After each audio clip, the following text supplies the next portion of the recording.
Ayudé a mi nieto a pagar su boda en París.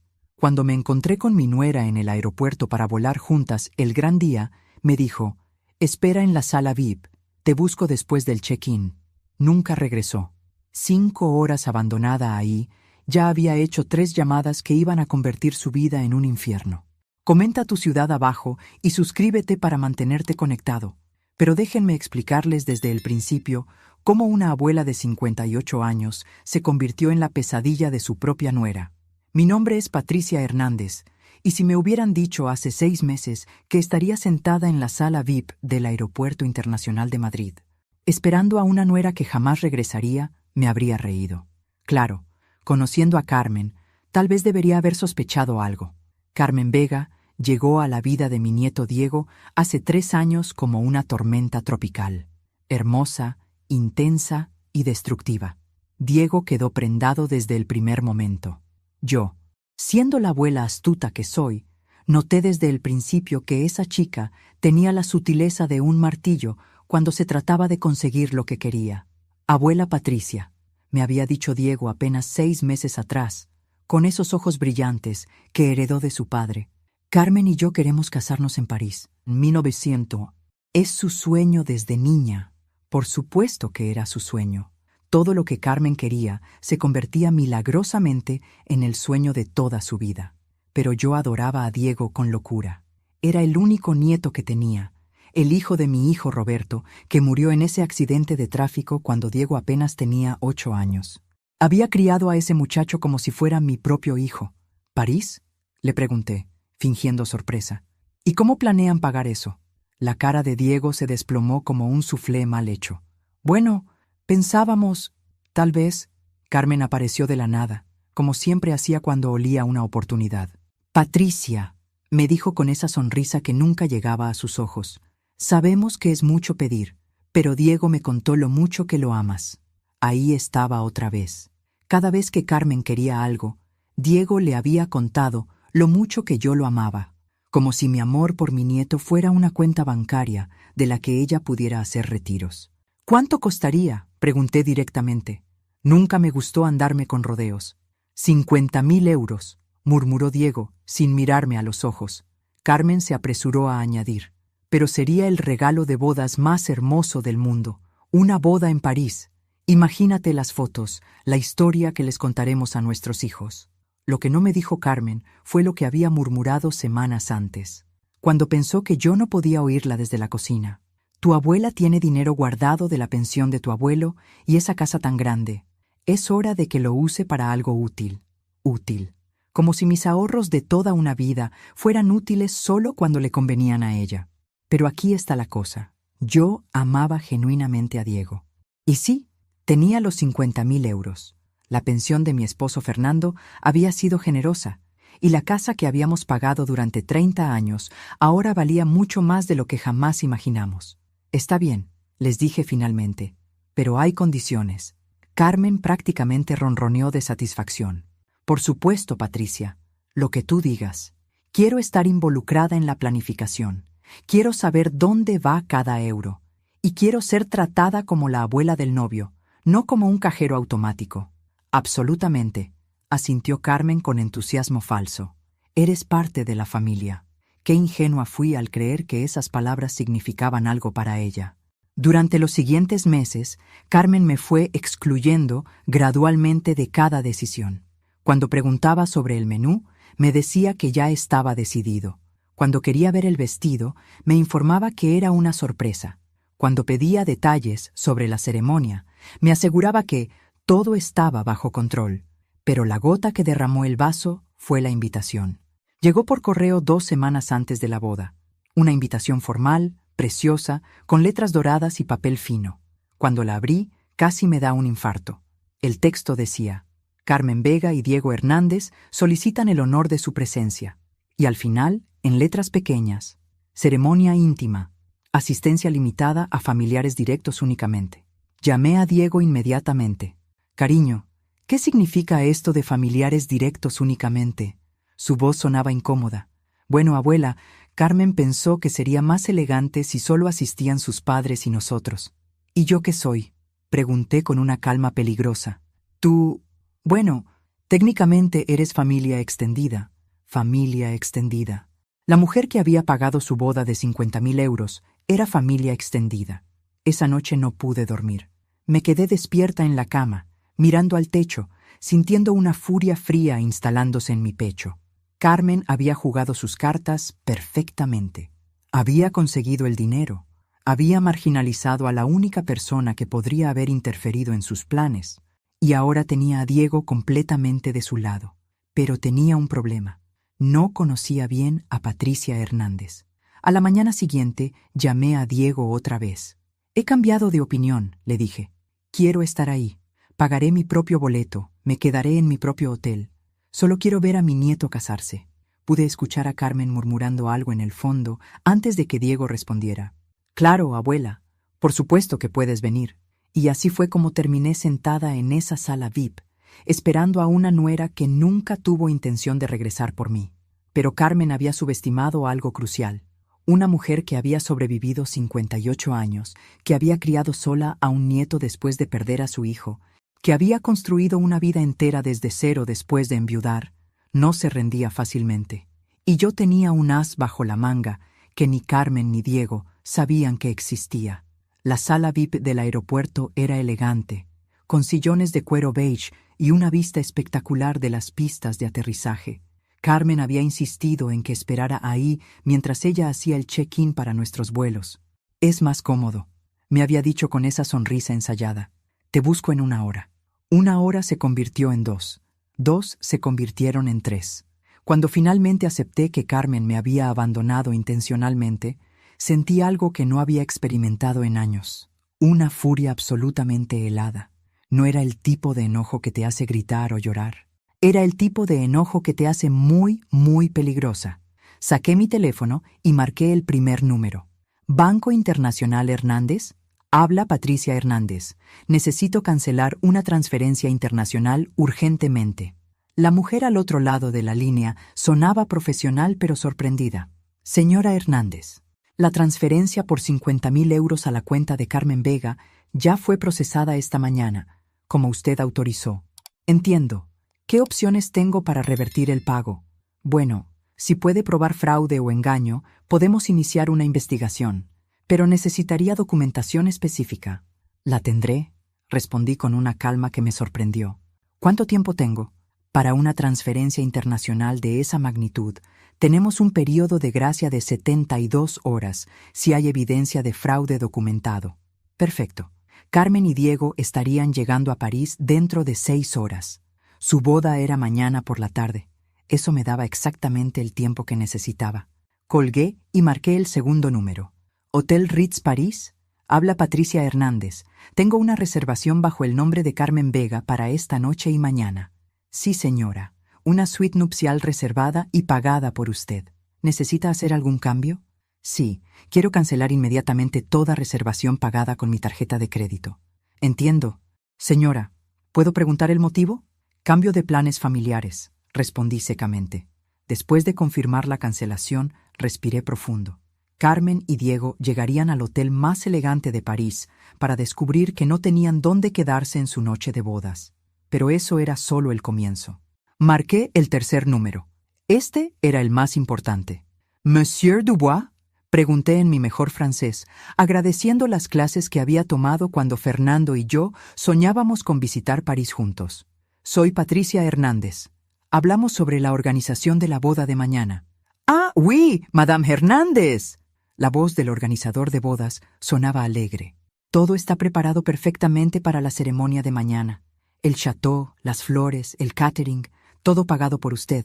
Exactamente sobre eso llamaba, monsieur. Necesito hacer una cancelación completa». Hubo una pausa larga. «Pardonnez-moi, madame. ¿Una cancelación? ¿Mañana es la boda?» Ha habido un cambio de circunstancias familiares. ¿Cuál es su política de cancelación para eventos pagados con 24 horas de anticipación? Bueno, pude escuchar páginas pasando.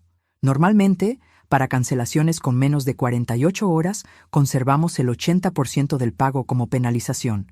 Pero usted pagó por adelantado, así que... Conserve el 100%, lo interrumpí. Considérelo una compensación por las molestias. Solo asegúrese de que no haya ceremonia mañana. ¿Está segura, madame? ¿No quiere hablar primero con la novia? Me reí, y hasta a mí me sorprendió lo áspero que sonó. La novia tendrá muchas cosas de las que hablar muy pronto, Monsieur Dubois. Después de colgar, me quedé sentada en ese sillón de cuero, mirando por la ventana cómo los aviones despegaban hacia destinos desconocidos.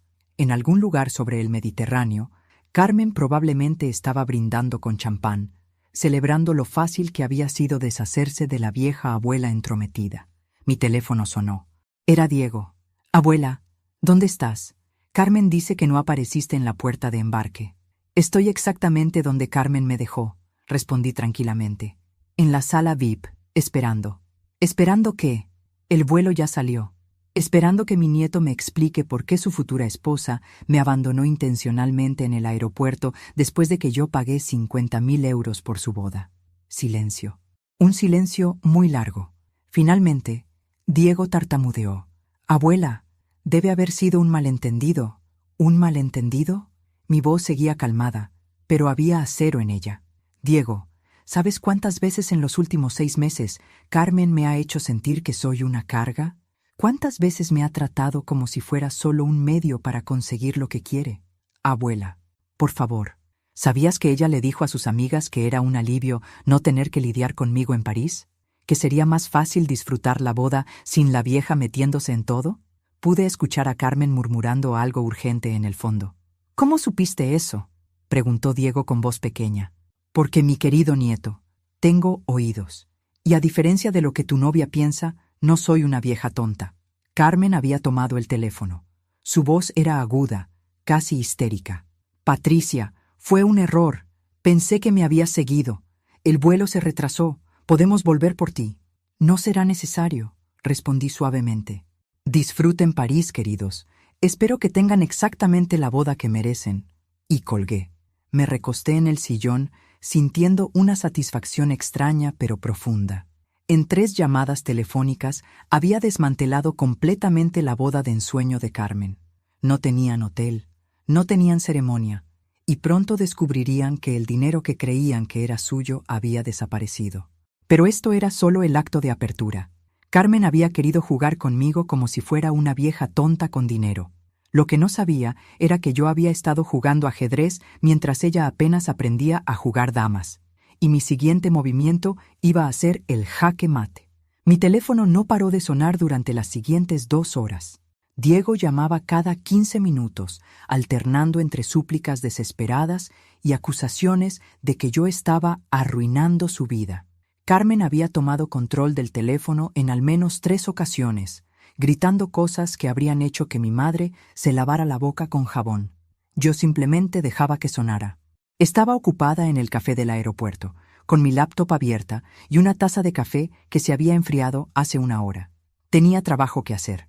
Verán, durante esos 6 meses de planificación de boda, mientras Carmen pensaba que yo estaba sentada en casa tejiendo calcetines como una abuela típica, yo había estado muy ocupada investigando a Carmen Vega, y lo que había descubierto era fascinante. Resulta que mi querida nuera tenía algunos secretos muy interesantes. Su nombre completo era Carmen Isabela Vega Ruiz, de 28 años, originaria de Valencia, pero lo que Diego no sabía, y lo que Carmen nunca le había contado, era que esta no era la primera vez que Carmen se casaba por dinero. En 2019 se había casado con Alejandro Morales, un empresario de 45 años, dueño de 3 restaurantes en Barcelona. El matrimonio duró exactamente 8 meses. En los documentos del divorcio, que una investigadora privada muy eficiente había conseguido para mí, Alejandro acusaba a Carmen de matrimonio fraudulento con el único propósito de obtener beneficios económicos. Carmen había recibido un settlement de 30.000 euros en el divorcio. En 2021, había estado comprometida con Roberto Silva, heredero de una cadena de farmacias. El compromiso se rompió abruptamente cuando la familia de Roberto descubrió que Carmen había estado vendiendo información privilegiada sobre las finanzas familiares a competidores, y ahora estaba mi pobre Diego, completamente cegado por esos ojos verdes y esa risa que sonaba como campanitas de plata. Pero lo más interesante de todo era lo que había descubierto hace apenas una semana. Carmen tenía deudas, muchas deudas.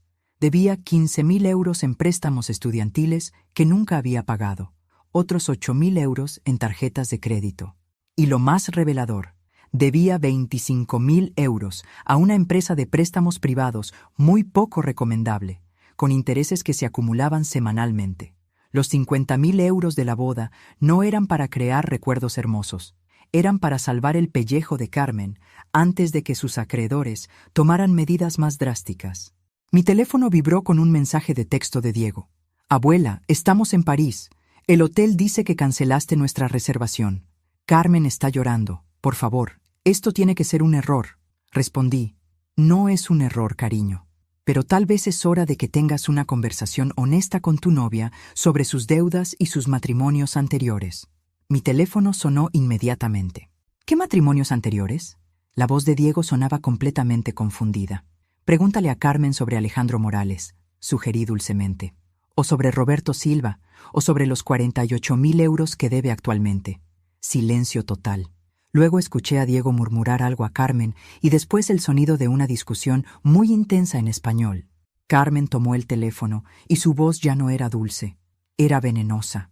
Eres una bruja entrometida, siseó. No tienes derecho a investigar mi vida privada. Tienes razón, admití alegremente.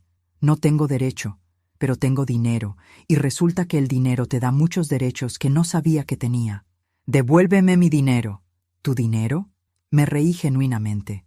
Carmen, querida, ese nunca fue tu dinero. Era mi dinero, que yo estaba dispuesta a regalar por amor a mi nieto. Pero resulta que tú no amas a mi nieto. Solo amas su conexión conmigo y mi billetera. Eso no es verdad, ¿no? Entonces dime, Carmen, ¿cuándo ibas a contarle a Diego sobre tus deudas? ¿O sobre tu historial de matrimonios por conveniencia? ¿O sobre el hecho de que tus padres, que supuestamente iban a asistir a la boda, en realidad no han hablado contigo en 2 años porque les robaste dinero? El silencio del otro lado de la línea me dijo que había dado en el clavo. No sabes nada sobre mi familia, murmuró Carmen, pero ya no sonaba segura. Sé que Rosa Vega, tu madre, cambió las cerraduras de su casa después de que tú vaciaste su cuenta de ahorros. Sé que tu padre, Miguel Ruiz, le dijo a toda la familia que no te ayudarían más porque eres una sanguijuela. Sus palabras, no las mías. Carmen estaba llorando ahora. Pero no eran lágrimas de tristeza. Eran lágrimas de frustración pura. El llanto de alguien cuyo plan perfecto se estaba desmoronando. Diego merece saber la verdad, continué suavemente. Merece tomar una decisión informada sobre con quién quiere pasar su vida. Tú no puedes decidir por él. Tienes razón. No puedo, pero puedo asegurarme de que tenga toda la información necesaria. Carmen me colgó. 10 minutos después, Diego me llamó de vuelta. Su voz sonaba rota, completamente diferente. ¿Es verdad?, preguntó simplemente. ¿Qué parte? Todo. Los matrimonios, las deudas, su familia. Suspiré. Sí, cariño, todo es verdad. ¿Por cuánto tiempo lo has sabido? Desde hace 3 meses. ¿Y no me dijiste nada? ¿Me habrías creído?, pregunté gentilmente. ¿O habrías pensado que era una abuela celosa tratando de sabotear tu felicidad? Otro silencio largo. Finalmente, Diego admitió. Probablemente no te habría creído. Por eso tenía que esperar a que lo viera por ti mismo. ¿Qué hago ahora? ¿Abuela? Estamos en París, no tenemos hotel, no tenemos boda, y aparentemente no tengo novia.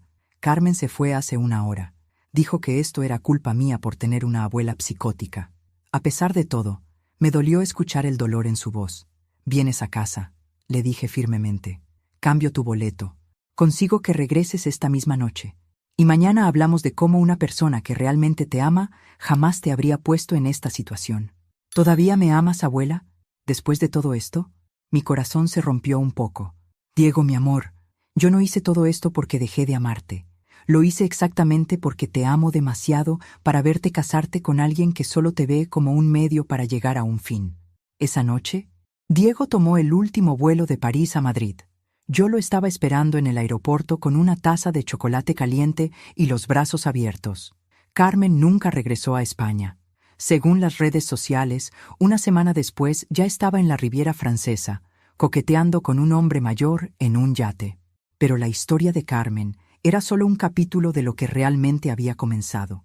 porque lo que yo había descubierto sobre mí misma durante esas 3 llamadas telefónicas en el aeropuerto era mucho más importante que lo que había descubierto sobre ella. Había descubierto que tenía poder y que sabía usarlo.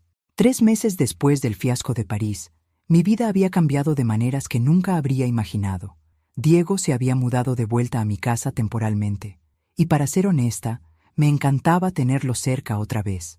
Estaba sanando, tanto de la traición de Carmen como de la vergüenza de haber sido tan ciegamente manipulado. Pero yo también estaba sanando, de años de ser tratada como una abuela conveniente, disponible cuando se necesitaba dinero o cuidados, pero fácilmente ignorada cuando no era útil. La experiencia con Carmen me había abierto los ojos a algo fundamental. Había estado permitiendo que me trataran como una ciudadana de segunda clase en mi propia familia. Esa revelación llegó a su punto crítico un martes por la tarde cuando recibí una llamada de mi nuera Elena, la esposa de mi hijo menor, Ricardo. «Patricia», me dijo con esa voz dulce que usaba cuando quería algo, «necesitamos hablar».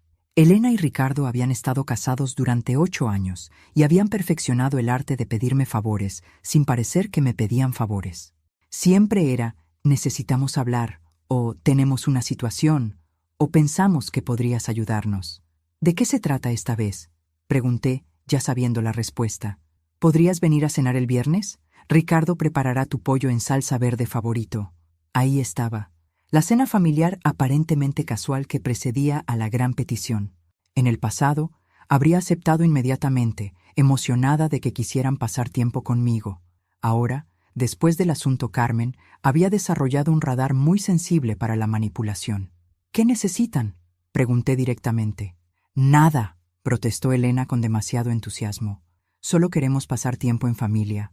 «Elena, después de 8 años, creo que nos conocemos lo suficiente para saltarnos la parte donde pretendemos que esto es una invitación social inocente». Hubo una pausa larga. Finalmente, Elena suspiró. «Está bien. Necesitamos ayuda con el enganche para la casa nueva». «Por supuesto que sí». Ricardo y Elena habían estado viviendo en un apartamento de alquiler desde que se casaron, siempre ahorrando para comprar su primera casa. El problema era que su idea de ahorrar incluía vacaciones en Ibiza, un coche nuevo cada 3 años y cenas en restaurantes caros 3 veces por semana. «¿Cuánto necesitan?», pregunté. 20.000 euros. Casi me reí. Después de los 50.000 de la boda de Diego, 20.000 parecía modesto. «Y supongo que esto es un préstamo que me van a devolver», dije con tono neutral. «Bueno», Elena vaciló. «Esperábamos que fuera más como un regalo. Una inversión en el futuro de tu hijo. Una inversión. Como si yo fuera un banco familiar al que podían acceder cuando quisieran». «Iré a cenar el viernes», les dije finalmente. «Pero Elena, quiero que sepas que mi respuesta va a depender mucho de cómo me traten durante esa cena». El viernes llegué a la casa de Ricardo y Elena con una botella de vino tinto y una actitud completamente nueva. Durante años había llegado a estas cenas familiares sintiéndome agradecida de ser incluida. Esta vez llegué sabiendo exactamente cuánto costaba mi inclusión. La cena comenzó normalmente. Ricardo había preparado mi pollo favorito, Elena había puesto la mesa con la vajilla elegante, y ambos estaban siendo encantadores. Demasiado encantadores. «Mamá», dijo Ricardo mientras servía el segundo plato, «te ves diferente. ¿Nuevo corte de cabello?» «Nueva actitud», respondí, tomando un sorbo de vino. Elena se rió nerviosamente. «Diego nos contó lo que pasó con Carmen. ¡Qué terrible experiencia!». «¿Terrible?». Los miré con curiosidad. «¿Por qué terrible?». «Bueno», Ricardo intercambió una mirada con Elena. «Debe haber sido devastador descubrir que te estaba usando por tu dinero». ¿Sabes qué fue lo más devastador, Ricardo? Dejé mi tenedor en el plato. No fue descubrir que Carmen me estaba usando. Fue darme cuenta de que había estado permitiendo que me usaran durante años y que había normalizado tanto ese comportamiento que hasta yo misma había empezado a creer que era normal. Elena casi se atragantó con su vino. ¿Qué quieres decir? Quiero decir que durante los últimos 10 años, las únicas veces que recibo llamadas de familia es cuando necesitan algo. Dinero, cuidado de niños, ayuda con algún problema. ¿Cuándo fue la última vez que alguien me llamó solo para preguntarme cómo estoy? El silencio en la mesa era ensordecedor. Mamá, eso no es justo, protestó Ricardo. Nosotros te queremos. ¿Me quieren o quieren lo que puedo hacer por ustedes? Elena puso su mano sobre la mesa, tocando la mía. Patricia, por supuesto que te queremos. Eres familia. ¿Soy familia? Retiré mi mano gentilmente, porque en los últimos 3 meses, desde que Diego se mudó conmigo después del desastre de París, he notado algo interesante. Nadie de la familia se ha molestado en preguntar cómo está él. Nadie ha preguntado cómo estoy yo después de perder 50.000 euros. Pero mágicamente, ahora que han pasado unos meses, aparece una invitación a cenar y una nueva petición de dinero. Ricardo se veía genuinamente confundido. No lo veíamos así, mamá. Lo sé. Y ese es exactamente el problema. Terminé mi copa de vino y los miré a ambos calmadamente. Sobre los 20.000 euros. No. ¿No? Elena parecía shocked. No como regalo, no como préstamo, no de ninguna manera. Pero mamá, Ricardo se inclinó hacia adelante. Pensé que después de lo de Diego entenderías la importancia de ayudar a la familia. Me reí, y no fue una risa agradable. ¿La importancia de ayudar a la familia? Ricardo, yo perdí 50.000 euros protegiendo a Diego de una mujer que lo estaba usando. ¿Qué hiciste tú para ayudar a tu sobrino durante esa crisis? Bueno, nosotros estuvimos ahí para él emocionalmente, tartamudeó Elena. ¿Estuvieron ahí? Diego dice que no ha hablado con ustedes en meses. Otro silencio incómodo. La respuesta es no, repetí, levantándome de la mesa. Y déjenme explicarles por qué. Ustedes tienen trabajos estables, no tienen hijos todavía, no tienen gastos médicos o emergencias reales. Quieren 20.000 euros porque quieren una casa más grande, no porque la necesiten. Quieren que yo subsidie su estilo de vida porque es más fácil que hacer sacrificios reales para ahorrar. Eso no es justo, protestó Elena con lágrimas en los ojos. ¿Saben qué no es justo? Me puse mi abrigo, que durante 8 años he regalado dinero, tiempo y energía esperando que eso me comprara un lugar real en esta familia. Pero lo único que conseguí fue establecer el precedente de que Patricia está ahí para resolver problemas financieros. Mamá, por favor. Ricardo se levantó también. No te vayas así. ¿Sabes qué voy a hacer con esos 20.000 euros? Le sonreí. Voy a tomarme unas vacaciones, sola, a un lugar hermoso donde nadie me conozca como la abuela rica, sino simplemente como Patricia. Y me fui. Mientras manejaba de vuelta a casa, me sentía más ligera de lo que me había sentido en años. Diego estaba esperándome con té y galletas, y cuando le conté lo que había pasado, me abrazó fuerte. «Estoy orgulloso de ti, abuela», me dijo. «Era hora de que todos aprendieran a valorarte por quien eres, no por lo que puedes darles». Esa noche, mientras planeaba mi viaje a Grecia, había decidido que quería ver las islas antes de cumplir 60. Me di cuenta de algo importante. El poder que había descubierto en el aeropuerto no era solo la habilidad de castigar a quienes me lastimaban. Era la habilidad de valorarme a mí misma lo suficiente para decir no. Y resulta que no era una palabra mucho más poderosa de lo que jamás había imaginado. Mi viaje a Grecia duró 3 semanas y fue absolutamente transformador. Por primera vez en décadas, desperté cada mañana preguntándome qué quería hacer yo, no qué necesitaba hacer alguien más. Caminé por las calles empedradas de Mykonos, navegué entre las islas en ferries que olían a sal y diésel, y aprendí que a los 58 años aún podía sorprenderme a mí misma. Lo más sorprendente fue descubrir que no me sentía sola.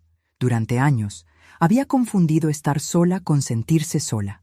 En Grecia, estando completamente sola, me sentía más acompañada que nunca porque finalmente estaba disfrutando mi propia compañía. Regresé a Madrid bronceada, relajada y con una perspectiva completamente nueva sobre mi vida. Diego me recibió en el aeropuerto con un ramo de flores y una sonrisa que no había visto en su cara desde antes del desastre de Carmen. «Te ves feliz, abuela», me dijo mientras caminábamos hacia el coche. «Me siento feliz», admití, por primera vez en mucho tiempo.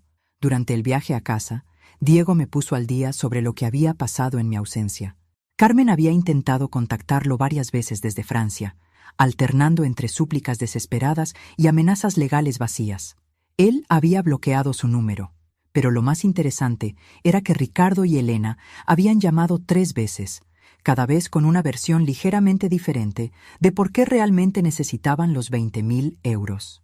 ¿Ah, sí?, pregunté con diversión. ¿Cuáles fueron las nuevas razones?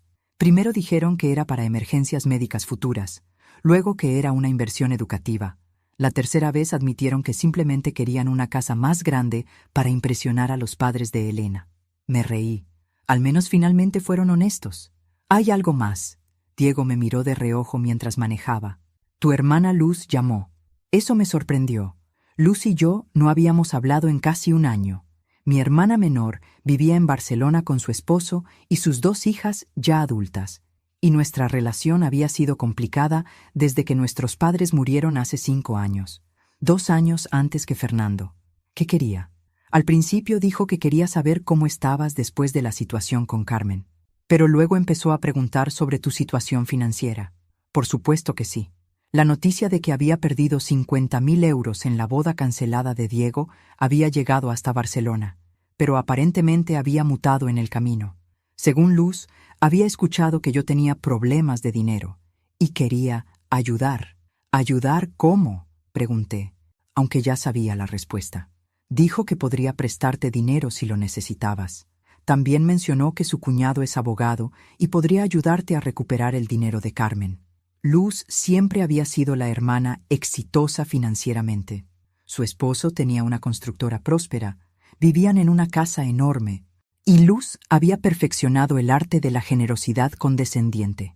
Cada regalo de Navidad venía con un comentario sobre lo difícil que debía ser vivir con solo la pensión de Fernando. ¿Le dijiste que no tengo problemas de dinero? Se lo dije, pero parecía escéptica. Dijo que nadie pierde 50.000 euros a menos que esté desesperado. Esa noche, llamé a Luz. ¡Patricia! Su voz era una mezcla de alivio y curiosidad mal disimulada. ¿Cómo estás, hermana? ¿He estado tan preocupada? Estoy perfecta, Luz. Acabo de regresar de unas vacaciones maravillosas en Grecia. Hubo una pausa. ¿Vacaciones? Pero, ¿no habías perdido mucho dinero en esa boda? Perdí 50.000 euros, confirmé alegremente. Fue la mejor inversión que he hecho en años. No entiendo. Me costó 50.000 euros descubrir quién era Carmen realmente antes de que Diego se casara con ella, y me enseñó algunas lecciones muy valiosas sobre mi propia vida. Pero Patricia, la voz de Luz ahora sonaba genuinamente preocupada. 50.000 euros es mucho dinero. ¿Estás segura de que estás bien financieramente? ¿Por qué lo preguntas? Bueno, Carlos y yo hemos estado hablando y si necesitas ayuda... ¿Qué tipo de ayuda? Luz suspiró. Patricia, sabemos que Fernando no dejó tanto como la gente pensaba, y vivir sola en esa casa tan grande debe ser caro. Si estás teniendo dificultades, podríamos ayudarte con los gastos mensuales. Ahí estaba. Mi hermana había decidido que yo era una viuda pobre que había perdido los ahorros de toda su vida en un esquema fraudulento, y ahora necesitaba rescate. Luz, dije calmadamente. ¿Cuánto crees que vale mi casa? ¿Tu casa? No sé. ¿200.000 euros? 450.000 euros. La tasaron el mes pasado. Silencio. ¿Y cuánto crees que era la pensión de Fernando? Bueno, tal vez 1.000 euros al mes. 2.500 euros al mes, más los ahorros que invertimos sabiamente durante 30 años. Más silencio. Luz, querida, continué suavemente.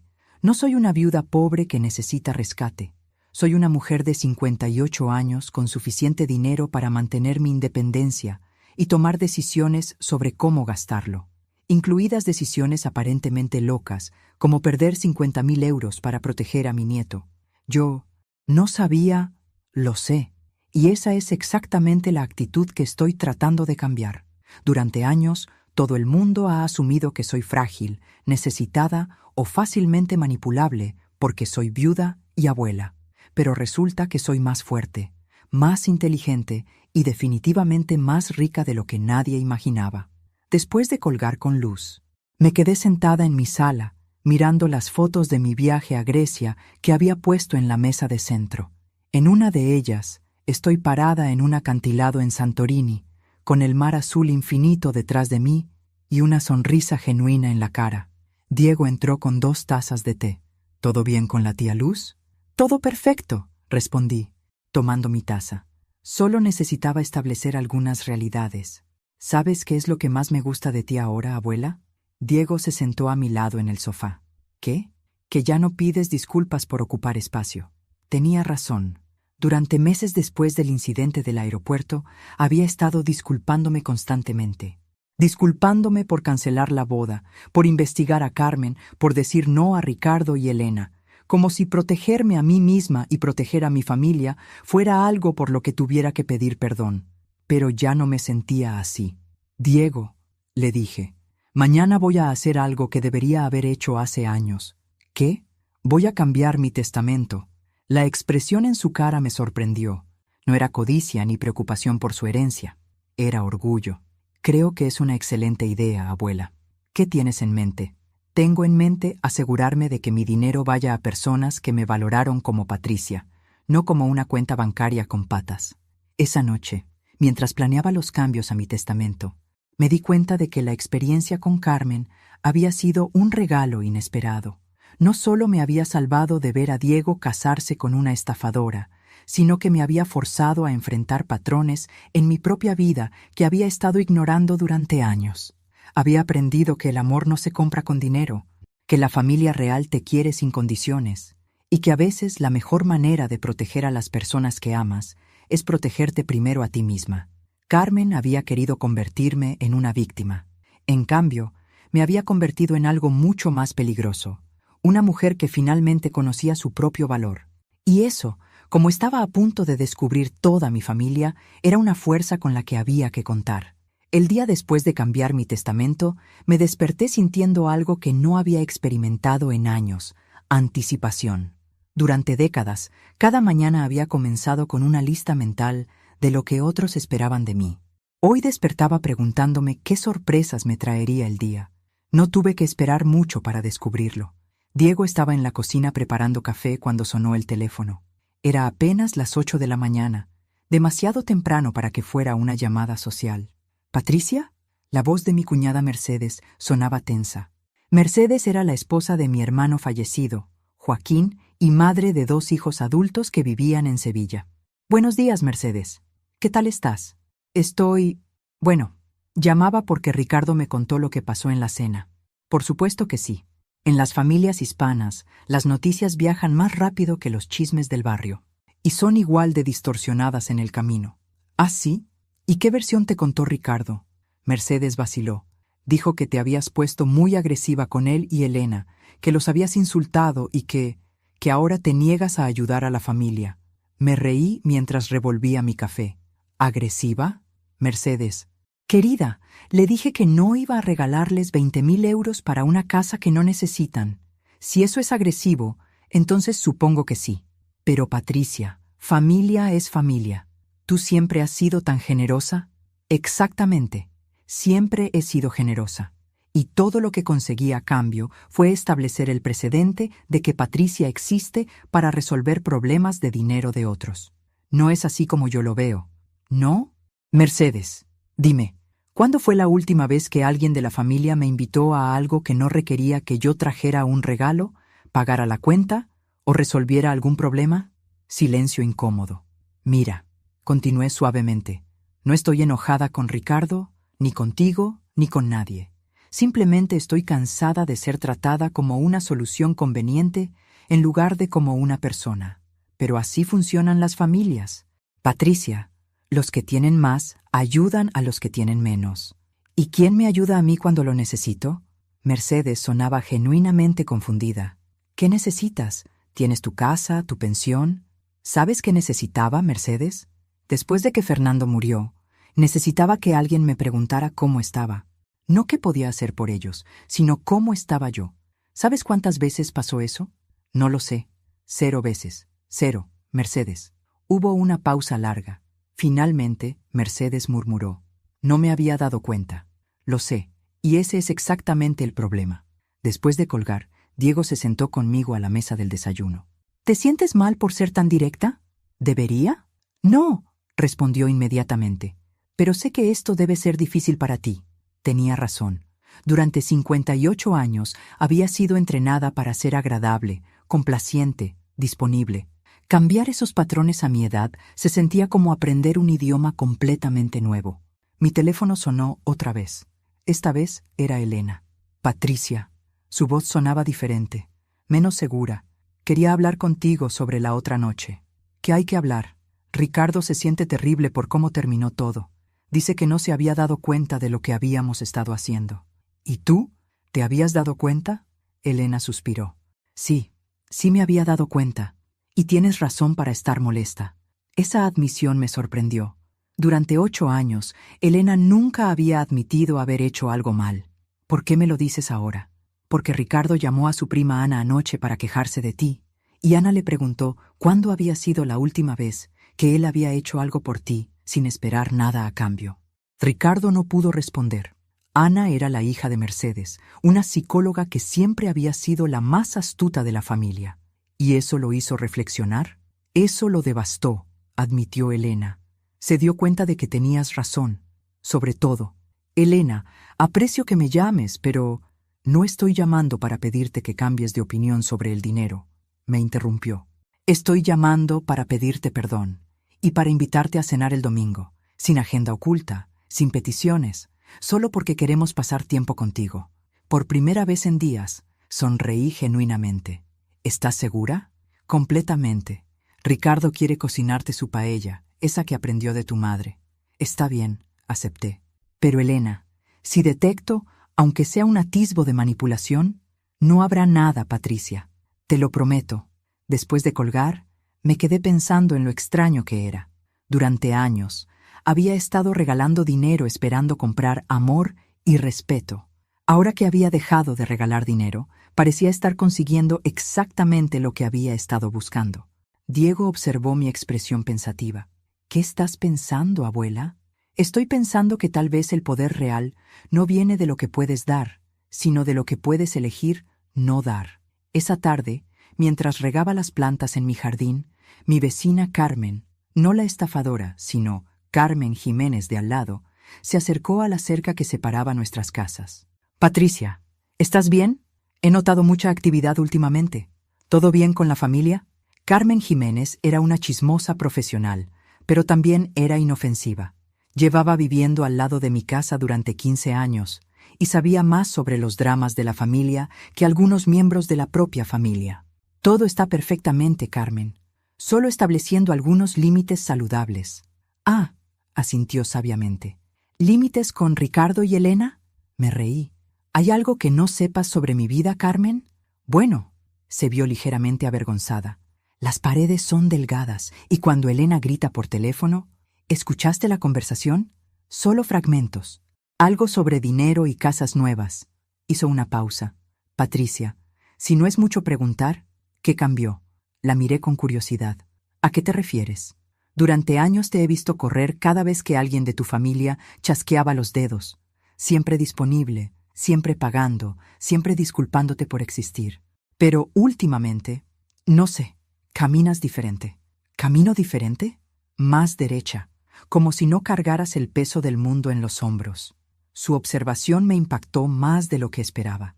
Carmen, ¿alguna vez has sentido que tu única función en la vida era resolver problemas de otras personas? Solo durante los 30 años que estuve casada con Antonio, respondió con humor seco.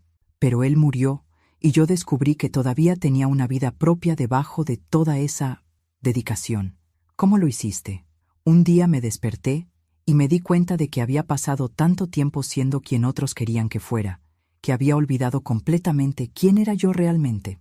Me miró directamente a los ojos. Y decidí que era hora de recordarlo. Esa noche, mientras cenaba con Diego, mi teléfono volvió a sonar. Esta vez era un número que no reconocía. ¿Señora Hernández? La voz era masculina, profesional. Sí. Mi nombre es Andrés Morales. Soy abogado, represento a Carmen Vega. Mi sangre se enfrió. Diego me miró con alarma desde el otro lado de la mesa. ¿Qué quiere Carmen? La señorita Vega está considerando tomar acción legal por los daños que usted causó a su reputación y bienestar financiero. Diego saltó de su silla, pero yo levanté una mano para calmarlo. ¿Qué tipo de daños, señor Morales? Usted canceló maliciosamente los arreglos de boda, causando humillación pública y pérdida financiera significativa. Me reí, y debo haber sonado genuinamente divertida porque el abogado se quedó callado. Señor Morales, ¿Su clienta le contó que estuvo casada anteriormente con Alejandro Morales? ¿Sin apellido tuyo, por casualidad? Silencio. ¿Le contó sobre sus 48.000 euros en deudas? ¿O sobre el hecho de que me abandonó intencionalmente en el aeropuerto después de que yo pagué por su boda? Señora Hernández. ¿O le contó que todo el dinero que ella considera suyo era en realidad mi dinero, que yo tenía todo el derecho legal de retirar? Esas son alegaciones serias. No son alegaciones, señor Morales. Son hechos documentados que mi propio abogado investigó exhaustivamente. El tono del abogado cambió notablemente. Señora Hernández, tal vez podríamos llegar a un acuerdo. El único acuerdo que acepto es que Carmen desaparezca permanentemente de nuestras vidas. Si vuelvo a saber de ella, o de usted, voy a presentar mis propias demandas por extorsión y fraude matrimonial. Colgué y miré a Diego, cuya expresión oscilaba entre admiración y preocupación. ¿Crees que lo decía en serio?, preguntó. Probablemente no. Carmen está desesperada, y los desesperados hacen amenazas vacías. Me serví más vino. Pero si lo decía en serio, está a punto de descubrir que no soy la víctima fácil que pensaba que era. Esa noche, antes de dormirme, reflexioné sobre lo que había cambiado en mi vida en tan poco tiempo. No era solo que hubiera aprendido a decir no. Era que había aprendido a decir no sin disculparme por ello. Y al parecer, esa era una habilidad que iba a necesitar más de lo que había imaginado. La cena del domingo con Ricardo y Elena fue una revelación. Por primera vez en 8 años, llegué a su casa sin llevar un regalo, sin una botella de vino cara, sin nada más que yo misma. Y por primera vez en 8 años, nadie pareció notar o importarle. Ricardo había preparado la paella de la abuela, usando la receta que mi madre me había enseñado hace décadas. El olor del azafrán y el sofrito me transportó inmediatamente a mi infancia, cuando las comidas familiares eran sobre compartir tiempo juntos, no sobre negociar favores. Está perfecta, le dije a Ricardo después del primer bocado. Mamá estaría orgullosa. Su sonrisa fue genuina, sin rastro de la ansiedad calculada que había visto en su cara durante los últimos años. Elena sirvió el vino y se sentó con nosotros. Patricia, quiero que sepas que Ricardo y yo hemos estado hablando mucho esta semana. ¿Sobre qué? Sobre nosotros. Sobre cómo te hemos tratado. Ricardo puso su tenedor en el plato. Ana tenía razón. No podía pensar en una sola cosa que hubiera hecho por ti en años que no fuera a arreglar algo en tu casa porque necesitaba una excusa para pedirte dinero después. La honestidad en su voz me sorprendió. Durante décadas, Ricardo había sido el experto en justificar cualquier comportamiento, en encontrar razones por las que sus acciones siempre eran razonables y las críticas injustas. ¿Qué te hizo ver eso?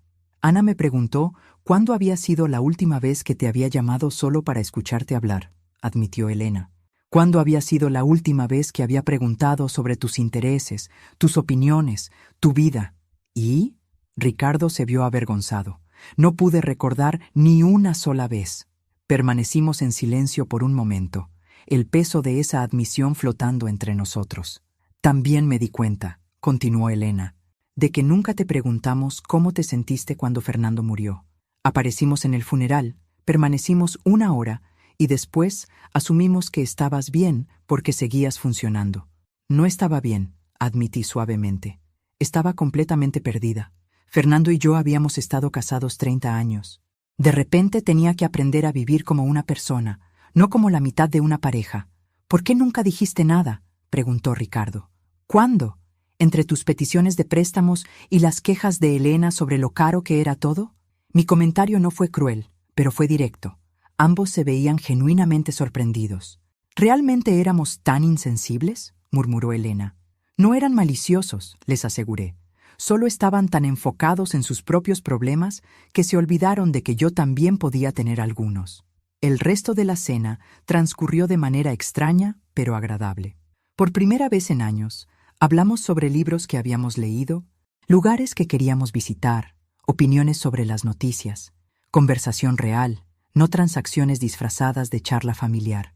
Cuando me estaba yendo, Ricardo me abrazó más fuerte de lo usual. Mamá, sé que tardé demasiado en darme cuenta, pero quiero que sepas que te amo por quien eres, no por lo que puedes hacer por nosotros. Me alegra escuchar eso, respondí. Y lo decía en serio. El martes siguiente, recibí una llamada inesperada de mi prima Esperanza, que vivía en Barcelona. Esperanza y yo habíamos sido cercanas cuando éramos niñas, pero la vida nos había llevado por caminos diferentes. Patricia, su voz sonaba emocionada, tienes que contarme todo sobre este escándalo de Carmen. ¿Cómo te enteraste? Luz me llamó. Aparentemente, toda la familia está hablando de cómo te convertiste en una detective privada y destrozaste una boda. Me reí. No me convertí en detective privada. Solo contraté una. Aún mejor. Cuéntame todo. Durante la siguiente hora, le conté a Esperanza la historia completa. Ella escuchó con fascinación creciente, interrumpiendo ocasionalmente para hacer preguntas o para reírse ante las partes más dramáticas. Patricia, dijo finalmente, no puedo creer que seas la misma mujer que conocí hace 5 años. ¿Qué quieres decir?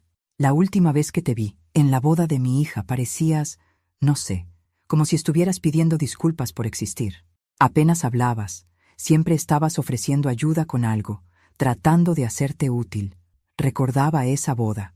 Había pasado la mayor parte del tiempo en la cocina, ayudando a servir la comida, mientras otros se divertían bailando. Nunca pensé que fuera así. Ay, prima, eras como un fantasma, presente pero no realmente ahí. Su voz se suavizó. ¿Qué cambió? La pregunta me hizo pensar. ¿Qué había cambiado exactamente? Creo que me cansé de sentirme invisible en mi propia vida. ¿Y cómo se siente ahora? Se siente... Busqué las palabras correctas. Se siente como si finalmente hubiera despertado después de años de dormir. Esperanza se quedó callada por un momento. Patricia, ¿puedo preguntarte algo personal? Por supuesto. ¿Te arrepientes? ¿De todo lo que pasó con Carmen? ¿De confrontar a tu familia? ¿De cambiar tanto? La pregunta me sorprendió por lo fácil que fue responder. No me arrepiento ni un segundo. Lo único de lo que me arrepiento es haber tardado tanto en hacerlo. Esa tarde, mientras ordenaba algunos papeles en mi escritorio, encontré una carta que había olvidado completamente. Era de Fernando, escrita poco antes de su muerte, pero que él había pedido que me fuera entregada 1 año después de su funeral. La había guardado sin abrir, porque no me había sentido lista para enfrentar sus últimas palabras. Ahora, con todo lo que había pasado, sentí que era el momento correcto. La abrí con manos temblorosas. Mi querida Patricia, comenzaba con su letra familiar. Si estás leyendo esto, significa que ha pasado 1 año desde que me fui, y espero que hayas tenido tiempo de procesar tu pérdida y comenzar a redescubrir quién eres sin mí. Sé que esto puede sonar extraño, pero una de mis mayores preocupaciones al morir era que te perdieras completamente en el proceso de cuidar a otros. Durante nuestro matrimonio, vi cómo poco a poco fuiste poniendo las necesidades de todos los demás antes que las tuyas, hasta el punto de que a veces sentía que estaba casado con una santa más que con una mujer. Tuve que parar de leer porque las lágrimas borraban las palabras.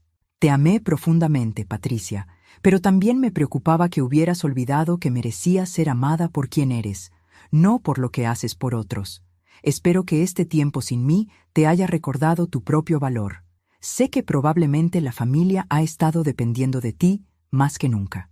También sé que probablemente has estado diciendo que sí a todo porque crees que es lo que se espera de ti. Pero Patricia, mi amor, tienes mi permiso para decir no. Tienes mi permiso para ser egoísta. Tienes mi permiso para vivir para ti misma. No gastes el resto de tu vida tratando de comprar amor con sacrificio. Eres digna de amor simplemente por existir. Espero que cuando leas esto, hayas comenzado a recordar a la mujer feroz e independiente de la que me enamoré hace tantos años. Con amor eterno, Fernando P.D. Si alguien te está dando problemas por establecer límites, diles que Fernando Hernández dijo que se las arreglen solos. Me reí a través de las lágrimas. Típico de Fernando incluir palabrotas en una carta sentimental. Pero más que la risa, sentí una profunda sensación de validación. Mi esposo, el hombre que me había conocido mejor que nadie, había visto exactamente los mismos patrones que yo estaba tratando de cambiar, y me había dado permiso para cambiarlos. Esa noche, llamé a Diego para contarle sobre la carta. Abuela, me dijo después de que terminé de leer las partes más importantes. Es como si el abuelo hubiera sabido exactamente lo que ibas a necesitar escuchar. ¿Sabes qué es lo más extraño?, le dije. He pasado el último año sintiéndome culpable por cambiar, por no ser la misma mujer que era cuando Fernando estaba vivo. Pero resulta que él quería que cambiara. El abuelo siempre fue el más inteligente de la familia. Esa noche me dormí sintiendo algo que no había experimentado desde la muerte de Fernando: su aprobación. Y por primera vez desde que comenzó toda esta transformación, me sentí completamente en paz con la mujer en la que me estaba convirtiendo. Pero la paz, como descubriría pronto, era solo la calma antes de la tormenta más grande que enfrentaría. 3 semanas después de encontrar la carta de Fernando, recibí una visita que no esperaba. Era un sábado por la mañana, y estaba en el jardín podando las rosas cuando escuché que alguien tocaba la puerta principal. Diego estaba en el trabajo. Había encontrado un empleo en una empresa de marketing digital y estaba reconstruyendo tanto su carrera como su confianza en sí mismo. Así que fui a abrir la puerta yo sola. Del otro lado estaba Carmen. No mi vecina Carmen Jiménez, sino Carmen Vega, la exprometida de Diego. Se veía diferente, más delgada, con el cabello más corto y vestida de manera más conservadora de lo que recordaba. Pero esos ojos verdes seguían siendo los mismos. «Hola, Patricia», dijo suavemente. Mi primera reacción fue cerrar la puerta, pero algo en su expresión me detuvo. No era la arrogancia calculada que recordaba. Parecía derrotada. «¿Qué haces aquí, Carmen? Necesito hablar contigo. Solo 5 minutos, te lo prometo». Todas las alarmas en mi cabeza gritaban que no la dejara entrar. Pero había algo en su postura, en la manera en que sostenía sus manos, que me dio curiosidad. 5 minutos, le dije, manteniéndome en el umbral. Habla. Carmen tomó una respiración profunda. Vine a pedirte perdón. ¿Perdón? No pude evitar que mi voz sonara escéptica. Por todo. Por usarte. Por usar a Diego. Por abandonarte en el aeropuerto. Sus ojos se llenaron de lágrimas. Pero especialmente por hacerte sentir como si fueras solo un medio para conseguir lo que yo quería. La miré cuidadosamente. Carmen había sido una actriz consumada durante los meses que la conocí. Esta podía ser solo otra actuación. ¿Por qué ahora, Carmen? ¿Qué cambió? Mi vida se desmoronó completamente después de París, admitió. Los prestamistas privados vinieron a buscarme. Perdí mi apartamento. Tuve que mudarme de vuelta con mis padres, que básicamente me dijeron que era la decepción más grande de sus vidas. Interesante. Mis investigaciones habían mostrado que sus padres la habían desconocido hace años. ¿Tus padres?, pregunté con tono neutral. Carmen se vio avergonzada. Está bien, no con mis padres. Me quedé con una amiga. Pero Patricia, por primera vez en mi vida, tuve que enfrentar las consecuencias reales de mis acciones. ¿Y qué consecuencias fueron esas? Me di cuenta de que había lastimado a las únicas 2 personas que genuinamente se preocupaban por mí. ¿Diego y yo? No. Carmen negó con la cabeza. Diego se preocupaba por la idea que tenía de mí, no por quien realmente soy. Pero tú realmente trataste de conocerme. Realmente trataste de incluirme en la familia. Eso me sorprendió. ¿Cómo puedes decir eso? Te investigué, destrocé tu boda, cancelé todo, porque me diste 6 meses de oportunidades para ser honesta contigo antes de hacer cualquiera de esas cosas, respondió Carmen simplemente. Cada vez que me excluiste de la planificación, tú trataste de incluirte. Cada vez que fui grosera contigo, tú respondiste con paciencia. Incluso cuando claramente no te gustaba, seguiste tratando de construir una relación conmigo. Esto no era lo que había esperado escuchar de Carmen. ¿A dónde quieres llegar? Quiero llegar a que fuiste una mejor persona conmigo de lo que yo merecía, y que me enseñaste algo sobre mí misma que no quería ver. ¿Qué te enseñé? Carmen se limpió los ojos. Me enseñaste la diferencia entre alguien que trata de comprarte y alguien que trata de quererte. A pesar de mi escepticismo, esas palabras me tocaron. Carmen, ¿qué quieres realmente de mí? Nada, respondió inmediatamente. No quiero dinero. No quiero que intercedas con Diego. No quiero nada excepto que sepas que entiendo lo que hice mal y que lo siento. La miré por un largo momento. ¿Estás en terapia? Carmen sonrió tristemente. ¿Tan obvio es? Un poco. Mi terapeuta dice que tengo que hacer las paces con las personas que lastimé si quiero seguir adelante realmente. ¿Y estás siguiendo adelante? Estoy tratando. Conseguí un trabajo en una oficina contable en Valencia. No es glamoroso, pero es honesto. Hizo una pausa. Patricia, Sé que probablemente nunca me perdonarás completamente, y no espero que lo hagas, pero necesitaba que supieras que finalmente entiendo el daño que causé. Permanecimos paradas en la entrada por un momento. Dos mujeres que habían sido enemigas, ahora simplemente tratando de entenderse. Carmen, dije finalmente, aprecio que hayas venido, y aprecio tu disculpa, pero vas a tener que vivir con las consecuencias de tus acciones, igual que yo he tenido que vivir con las mías. Carmen asintió. Lo entiendo. Sin embargo, agregué, sorprendiéndome a mí misma, espero que encuentres la felicidad que estabas buscando. Solo espero que la próxima vez la busques de manera honesta. Los ojos de Carmen se llenaron de lágrimas otra vez. Gracias, Patricia. Eso significa más para mí de lo que puedes imaginar. Después de que se fue, me quedé parada en la entrada por varios minutos, procesando lo que había pasado. Una parte de mí seguía escéptica. Carmen había sido tan manipuladora que era difícil creer que cualquier cosa que dijera fuera completamente genuina, pero otra parte de mí reconocía algo en su disculpa que sonaba auténtico. El reconocimiento de comportamientos específicos, la falta de excusas, la ausencia de peticiones. Cuando Diego llegó a casa esa noche, le conté sobre la visita. «¿Cómo te sientes al respecto?», me preguntó. Confundida, admití. Una parte de mí quiere creer que realmente cambió. Otra parte piensa que esto es solo otra manipulación más sofisticada. ¿Importa? La pregunta me sorprendió. ¿Qué quieres decir? ¿Importa si realmente cambió o no? Tú ya seguiste adelante. Tu vida está mejor ahora de lo que estaba cuando ella era parte de ella. Su motivación para disculparse no cambia eso. Diego tenía razón. La visita de Carmen no había cambiado nada fundamental sobre mi situación. No me había pedido nada. No había amenazado nada. No había prometido nada.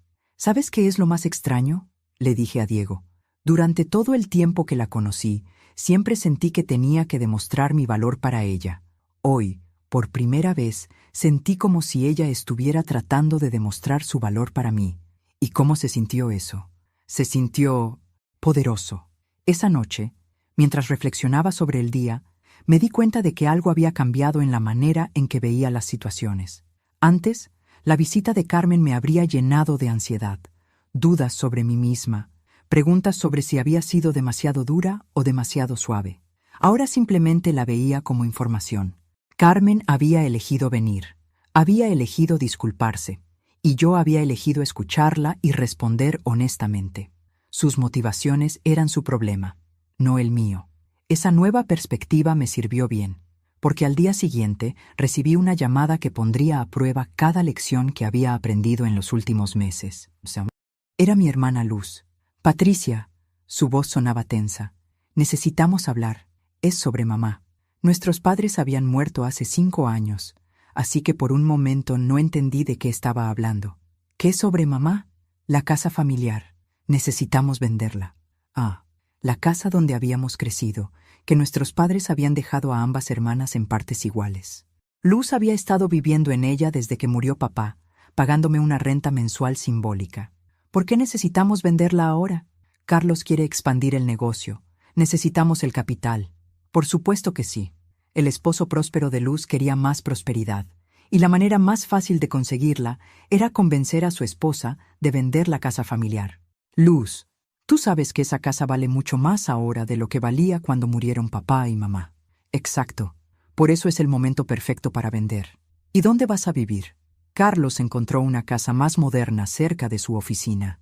Más moderna y probablemente más cara.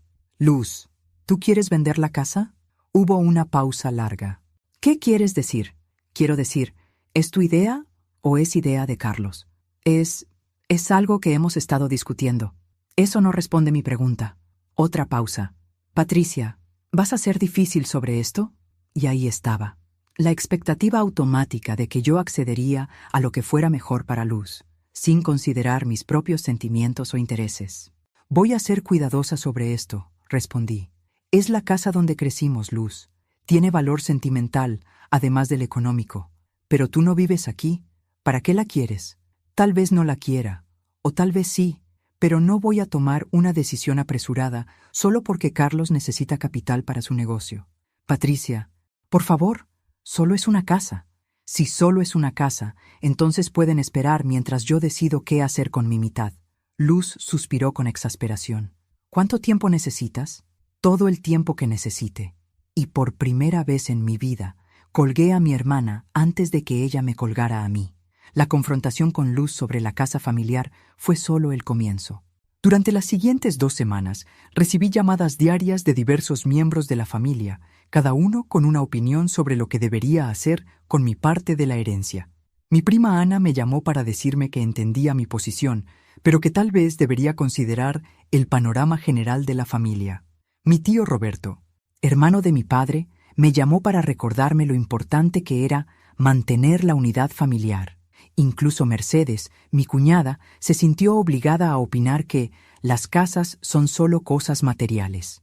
Era fascinante ver cómo mi negativa a tomar una decisión inmediata había activado toda la red familiar. Como si mi simple acto de pensar cuidadosamente una decisión importante fuera una amenaza para el orden establecido. Lo más revelador fue la llamada de Carlos, el esposo de Luz. Patricia.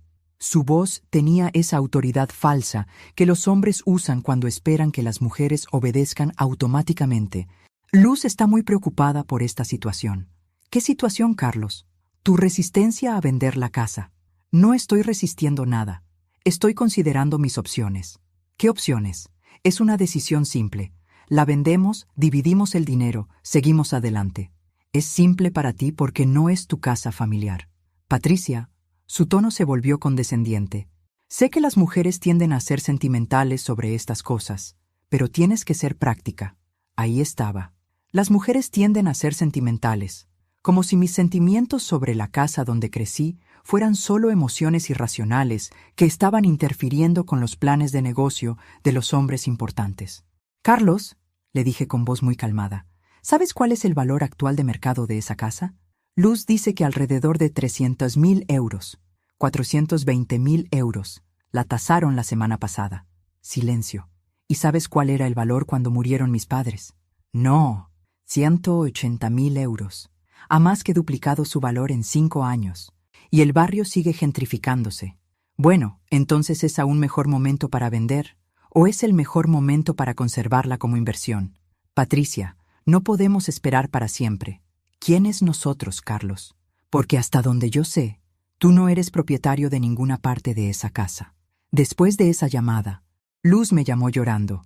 Patricia, ¿por qué estás siendo tan cruel con Carlos?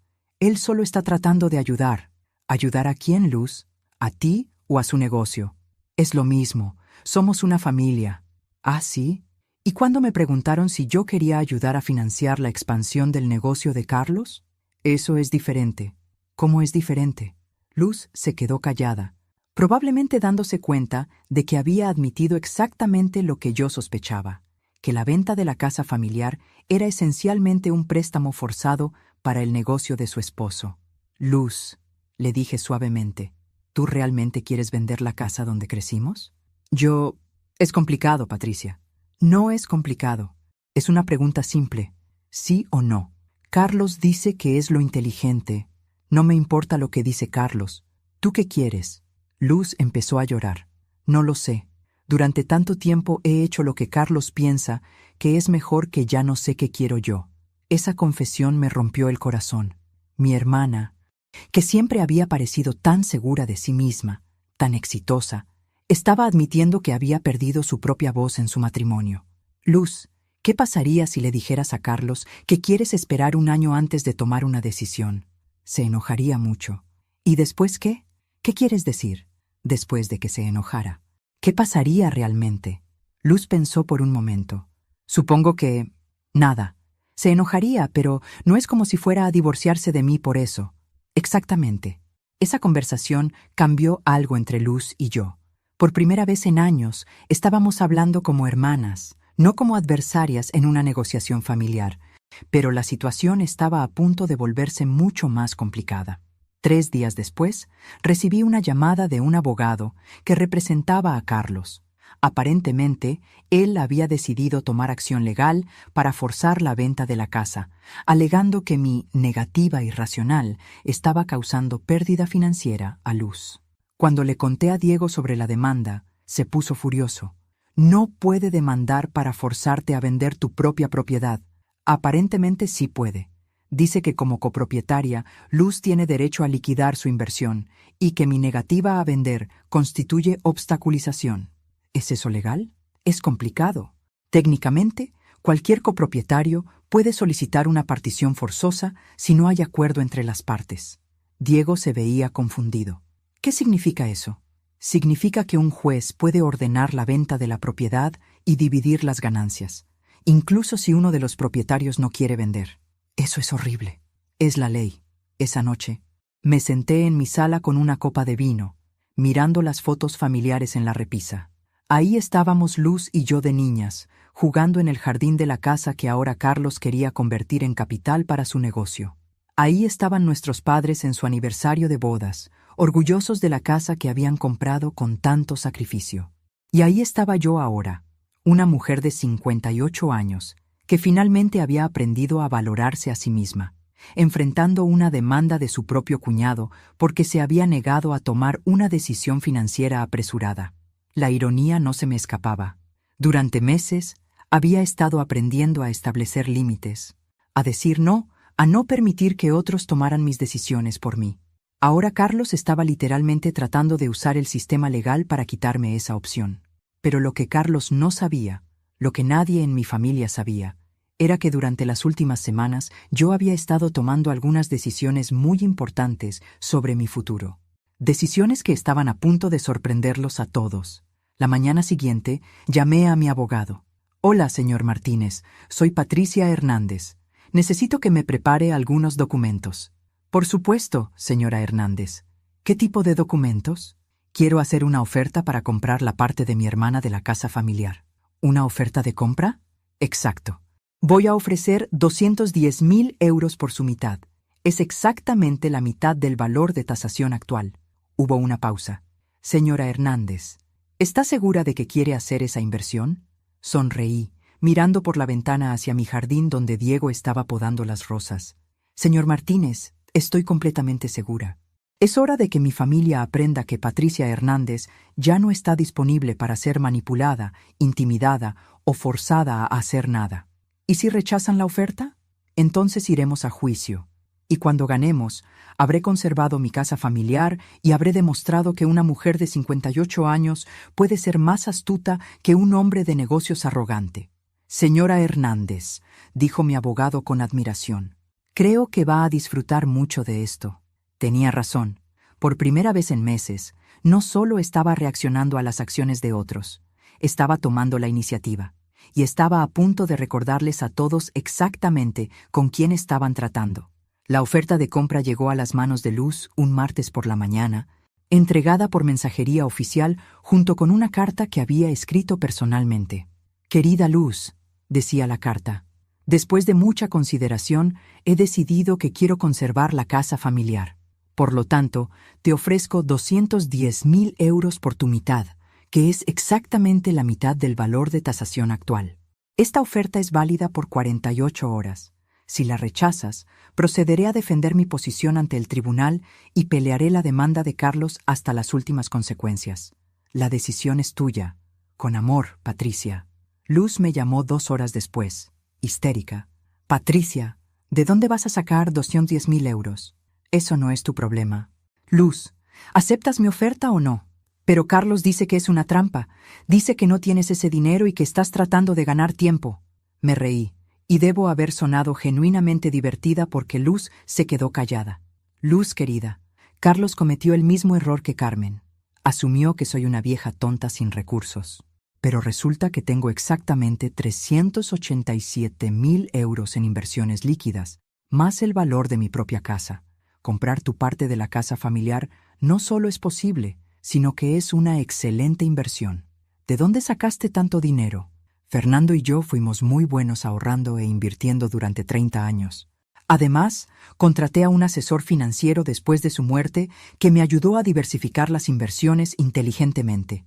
Pero Carlos dijo lo que los hombres arrogantes siempre dicen sobre las mujeres mayores, que somos incompetentes financieramente y dependientes de otros para tomar decisiones.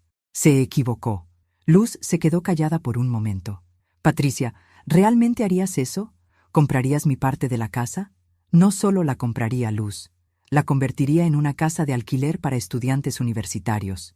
El barrio está lleno de jóvenes profesionales y podría sacar fácilmente 2.500 euros mensuales de renta. Es una inversión que se paga sola en 8 años. ¿Ya lo investigaste todo? Por supuesto que sí. ¿Creías que iba a tomar una decisión de 210.000 euros sin hacer mi tarea?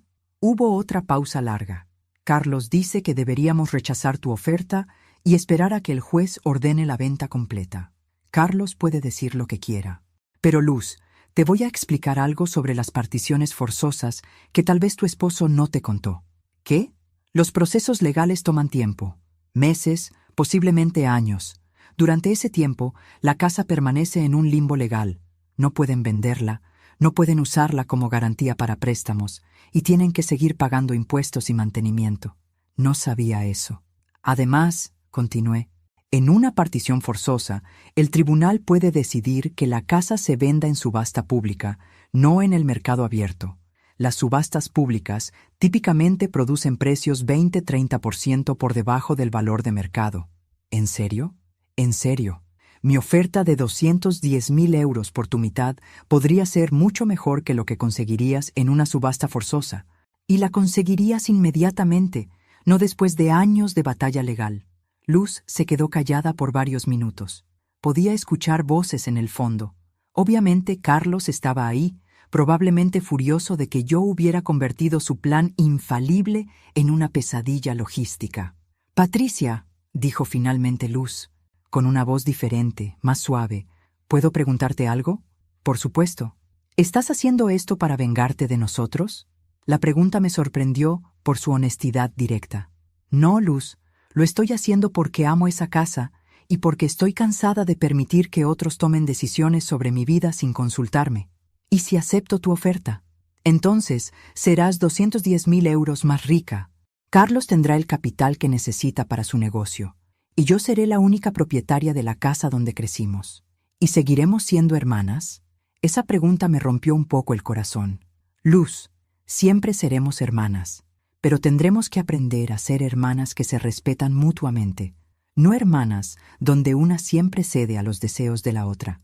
Luz llamó de vuelta 4 horas después. «Acepto tu oferta», dijo simplemente. «¿Estás segura?» «Completamente segura. Y Patricia, Carlos está furioso conmigo. ¿Cómo te sientes al respecto?» «Sorprendentemente bien», respondió con una risita. «Resulta que puedo tomar mis propias decisiones financieras sin su permiso». La transferencia se completó una semana después. Yo era ahora la única propietaria de la casa familiar, y Luz tenía suficiente dinero para que Carlos expandiera su negocio sin quejarse. Pero lo más importante era lo que había cambiado en nuestras respectivas relaciones con el poder. Esa noche, mientras cenaba con Diego, reflexioné sobre todo lo que había pasado en los últimos 6 meses. «¿Te arrepientes de algo, abuela?», me preguntó Diego. «¿Sabes qué es lo único de lo que me arrepiento? ¿Qué? De haber tardado 58 años en aprender estas lecciones». Diego sonrió. «Pero las aprendiste, y nos enseñaste a todos algo en el proceso». «¿Qué les enseñé?»